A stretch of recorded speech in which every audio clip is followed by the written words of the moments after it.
Hello. आज हम देखेंगे क्लास 10th के मैथ के बहुत ही इम्पोर्टेंट चैप्टर ज्योमेट्री के त्रिभुज के बारे में। त्रिभुज के प्रॉपर्टी के बारे में समझेंगे, उसके प्रमेय के बारे में समझेंगे और उस पर कुछ प्रश्न भी करेंगे, तो बने रहिए अंत तक। सबसे पहले एक हम प्रॉपर्टी देखते हैं कि एक त्रिभुज है। जैसे में ये एक त्रिभुज है,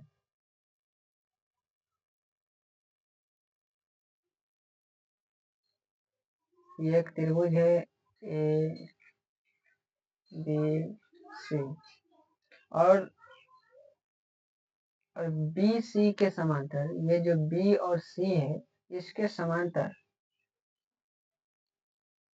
बी सी के समांतर एक रेखा खींची है। बी सी के समांतर, देखिए समांतर क्या होता है कि एक सीधी रेखा और एक सीधी रेखा, इसके जो डिस्टेंस है यहाँ तक, यहाँ से यहाँ तक, यहाँ से यहाँ तक पूरा सेम होनी चाहिए। जहां तक ये जाए उसको समांतर बोलते हैं। तो त्रिभुज के किसी भी एक रेखा के समांतर कोई रेखा खींची जाए तो समान अनुपात में बांटता है। अनुपात इसका हो जाएगा ए डी बटा में डी बी बराबर ए ई बटा ए सी। बस यही त्रिभुज है। यही है कि यदि किसी त्रिभुज की किसी एक भुजा के समांतर कोई रेखा खींची जाए तो अन्य दो भुजा एक ही अनुपात में विभाजित करेगी। जैसे मान लीजिए कि ये एक त्रिभुज, ये है प्रमेय थ्योरी। मान लो कि यहाँ पे है ए, फिर बी और फिर सी। मान लो कि ए बी, ए और बी के समांतर कोई रेखा खींची जाए तो ए बी के समांतर क्या कि यहाँ से कोई रेखा खींची दिए, इसको डी मान लिए और इसको ई मान लिए। ठीक है, ए बी के समांतर जब कोई रेखा खींची जाए तो ए और डी और सी, तो इसका जो प्रॉपर्टी होगा ए डी या बट्टा में डी सी। यहाँ से देखिए ए और डी और फिर डी और सी, ये बराबर होगा किसके, बी ई और ई सी के। ठीक है, यही है थ्योरी। मान लो कि एक बार और देगा कि ये एक त्रिभुज है, ये ए बी और सी। मान लीजिए कि ए सी के समांतर कोई रेखा खींचते हैं, तो ए सी के समांतर कोई रेखा यहाँ खींच दिए, इसका नाम दे दिए डी और ई। ठीक, तो इसको किस अनुपात में बांटेंगे, देखिए यहाँ से जिसके समांतर हम रेखा खींचेंगे तो बाकी बात जो भी दो भुजा बचेगा उसका एक ही अनुपात में विभाजित करेगी। तो यहाँ से हो जाएगा इसके समांतर खींचे ए और सी के समांतर खींचे, तो ए से पहले शुरू करेंगे। तो ए और ई, क्या लिखेंगे यहाँ पे ए ई, इसके बट्टे में क्या लिखेंगे, क्या बचा ई और बी, ए ई, इसके बट्टा में ई और बी, क्या लिखे यहाँ पे ई और बी। ये बराबर किसके होगा, ये जो है बराबर किसके होगा, सी और डी का, सी सी डी बट्टा में डी बी। यही थ्योरी है। ठीक है, थ्योरी ये है कि यदि किसी त्रिभुज की किसी एक भुजा के समांतर कोई रेखा खींची जाए तो अन्य दो भुजा जो है एक ही अनुपात में विभाजित करेगी। इससे बहुत सारा, और ध्यान इस बात का रखना, इसमें क्या है कि इसमें जो है ए सी समांतर ई डी। ठीक है, ए सी के समांतर क्या है, ई डी है, और इसमें क्या है बी सी समांतर डी ई, यानी बी सी के समांतर क्या है, पैरेलल कौन है, B C parallel D E. और इसमें क्या है कि ए बी समांतर डी ई। ठीक है, इस पर हम एक प्रश्न करते हैं, उसके बाद आपको अच्छी से समझ में आया। सिर्फ आपको ये ध्यान देना है कि जब भी एक त्रिभुज के कुछ एक रेखा के समांतर कोई त्रिभुज रेखा खींची जाए तो बाकी बात जो तो भुजा बचेगा वो एक अनुपात में उसको बांट देंगे। एक प्रश्न देखिए, उसके बाद आपको अच्छे से ये समझ में आना।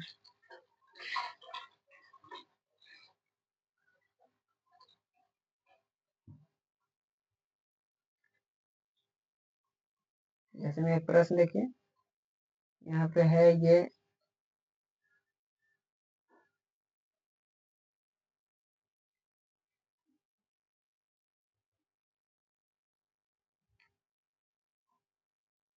ए बी और ये हो गया सी, और बी और सी के समांतर एक रेखा खींची गई है। बी और सी के समांतर क्या खींची गई है? एक रेखा। तो हम तुरंत समझ जाएंगे कि किसी त्रिभुज के एक रेखा के समांतर जब कोई दूसरी रेखा खींची जाए तो जो भी अनुपात होगा वो समान अनुपात में बांटेगा। तो ये है डी और ये है ई, तो इसका क्या अनुपात हो जाएगा? अभी हम पढ़े हैं थ्योरी के बारे में। जब भी त्रिभुज के एक रेखा का समांतर को खींचे तो समान अनुपात में बांटेगा। जैसे में ए डी और डी बी, जैसे में ए डी बट्टा डी बी बराबर होगा किसके? ए ई बट्टा ई सी। ठीक से देखिए, ए से डी और डी से बी और फिर ए से ई और ई से सी, इस अनुपात में बांटेगा। ठीक है, ये तो हमारा थ्योरी हो गया। और इसमें वैल्यू दिया हुआ है, यहाँ पे x दिया हुआ है, यहाँ पे दिया हुआ है 34 दिया हुआ है, और यहाँ जो ये जो जगह है यहाँ पे दिया हुआ है 16, और ये जो जगह है इसको दिया हुआ है 17। तो यहाँ से हमारा x के मान निकालना है। ठीक है, तभी हम जाने हैं ए डी बट्टा डी बी बराबर ए ई बट्टा ई से। कहाँ से आया? थ्योरी से आया। किस थ्योरी से आया? कि त्रिभुज के एक ही किसी भुजा के समांतर कोई रेखा खींची जाए तो अन्य त्रिभुज समान अनुपात में विभाजित करती है। ठीक है, तो देखिए यहाँ से इसमें हम वैल्यू पुट कर लेते हैं। ए डी, ये जो है ए डी की जगह पे क्या डालेंगे? ए से डी, ए से डी की वैल्यू क्या है? x है। ए से डी की वैल्यू x बटा डी से बी, डी से बी वैल्यू क्या है? डी से बी, देखिए यहाँ 16 है, डी से बी तक की दूरी कितना है? 16। तो नीचे क्या डाल देंगे हम? 16 बराबर क्या है? ए ई, ए यहाँ पे है और ई कहाँ है? यहाँ पे। तो ए से ई की वैल्यू कितना है? 34। ठीक है, ए से ई की वैल्यू क्या है? 34। तो क्या लिखेंगे यहाँ पे हम? 34 बट्टा ई सी, ई से यहाँ देखिए ई से सी की वैल्यू कितना है? 17। यहाँ क्या लिखेंगे हम? 17। अब यहाँ से x का मान निकलना है। हम जानते हैं कि बराबर में रहता है तो तिरछा गुना करते हैं। तो 17 में किससे? 17 गुना x बराबर 16 गुना में क्या? 34। तो x बराबर क्या हो जाएगा? 16 गुना 34। ये 17 इधर गुना में है, बराबर के इधर आके किस में जाएगा? ये भाग में। तो 17 से 34 काट दिया क्या मतलब में? 2 मतलब में। x बराबर क्या हो जाएगा हमारा? 16 गुना 32। यही है हमारा आंसर। ठीक है, अब हम एक और इसी तरह से देखते हैं। ये हमारा ए नंबर था। क्या था हमारा? ए नंबर था।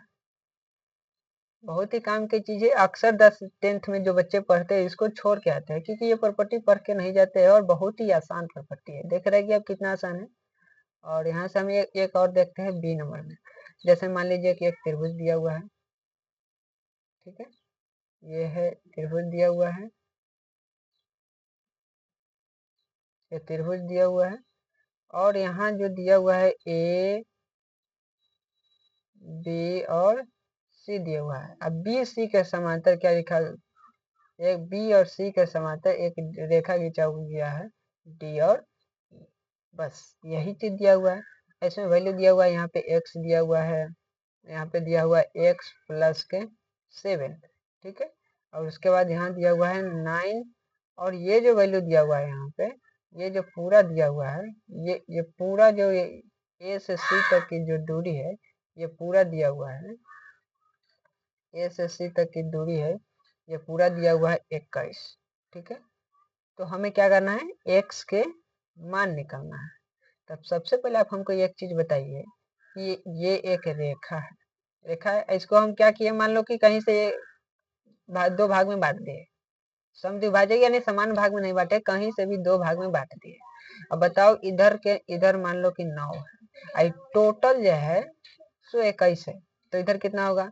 21 माइनस के 9, यही होगा ना? 21 माइनस के 9 क्या हो जाएगा हमारा? यहाँ पे 12। क्या बचा? 12। तब ना जाकर के टोटल क्या हो जाएगा? 21 हो जाएगा। फिर से देखिए, ये मान ले कि सीधी लाइन है, सीधी लाइन टोटल 10 सेंटीमीटर है। ठीक है, ये जो टोटल है, ये जो टोटल है वो मान लो कि लाइन की टोटल लंबाई है 10 सेंटीमीटर।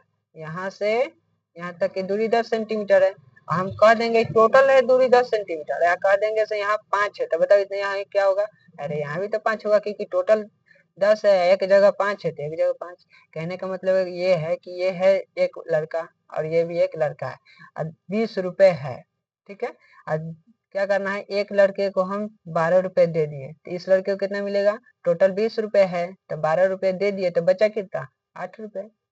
यही है ना, टोटल 20 रुपए है तो यहाँ पे 9 रुपए थोड़ी दे सकते हैं, तो सेम चीज वही है। तो यहाँ पे 9 सेंटीमीटर है, ए से ई तक की वैल्यू है 9, ए से ई की दूरी कितना है? 9। और यहाँ देखिए ई से सी की दूरी कितना हो जाएगा? 21 माइनस 9, यानी कि ये हो जाएगा 12। बस कुछ भी नहीं है।